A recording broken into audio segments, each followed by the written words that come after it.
അപ്പോൾ എല്ലാവർക്കും നമസ്കാരം. ഇന്ന് നമുക്ക് നമ്മളെ ബ്രോക്കോളിയും വെച്ച് എങ്ങനെയാണ് സബ്ജി ഉണ്ടാക്കുന്നതെന്ന് നമുക്കൊന്ന് കാണാം. അപ്പം ബ്രോക്കോളി ഞാൻ മേടിച്ച് വെള്ളത്തിൽ കഴുകിയെല്ലാം ഇട്ടിട്ടുണ്ട്. അപ്പം നമുക്കത് ആ വീഡിയോയിലോട്ട് പോയാലോ. ബ്രോക്കോളിയെ മേടിച്ച് വെള്ളത്തിലിട്ട് 3 കഴുകി ഇട്ടിട്ടുണ്ട്.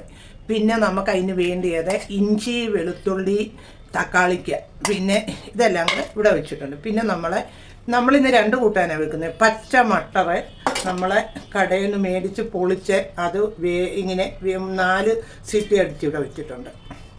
അപ്പം ഇന്ന് ഞാൻ ഇത് രണ്ടും വെക്കുന്നത് നിങ്ങളെ ഒന്ന് കാണിക്കും.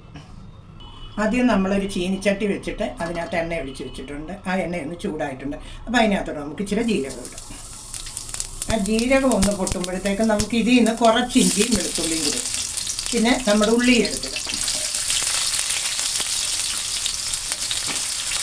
ഉള്ളി ഒന്ന് മൂക്കുന്നത്.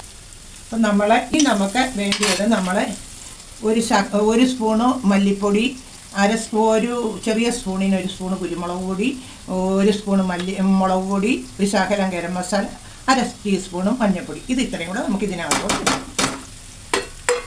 എന്നിട്ട് ഇതൊന്നും ശരിക്കൊന്നിങ്ങനെ മൂക്കണം.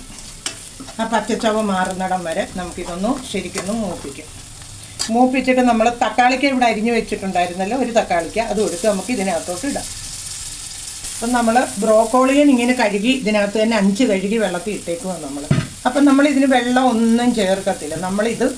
ഇതിങ്ങനെ പിഴിഞ്ഞ് ഇതിനകത്തോട്ട് ഇടുക. ഇങ്ങനെ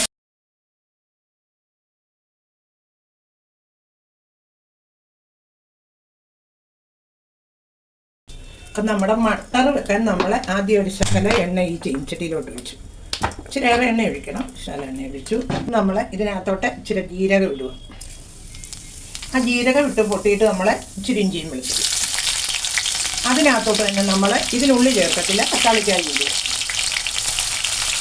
അപ്പോൾ അതൊന്ന് തക്കാളിക്കായി ഒന്ന് മൂക്കട്ടെ. നമ്മൾ ചേർത്ത പോലെ തന്നെയുള്ള മസാലകൾ, മല്ലിപ്പൊടി, മഞ്ഞൾപ്പൊടി, കുരുമുളക് പൊടി, ഗരം മസാല, ഇതെല്ലാം കൂടെ നമുക്ക് ഇതിനകത്തോട്ട് ഇടാം. എന്നിട്ട് നമുക്ക് ഇതിങ്ങനെ ഒന്ന് ചിക്കിയെടുക്കാം. ഒന്ന് നല്ലോണം. ഇപ്പം നമ്മുടെ ബ്രോക്കോളിയും ഇങ്ങനെ ഇരുന്ന് വേവുന്നു. പിന്നെ നമുക്ക് ഈ മട്ടർ കൂടെ വേവും. അപ്പോൾ ഇതിൻ്റെ മട്ടറിൻ്റെ എണ്ണ ചൂടായിട്ടുണ്ട്. ഇനി നമ്മൾ പച്ചമട്ടറായിരുന്നു, അത് പൊളിച്ച് നമ്മൾ ഇതേണ്ട വേവിച്ച് വെച്ചിട്ടുണ്ട്. അത് നമുക്ക് ഇതിനകത്തോട്ട് ഇടാം.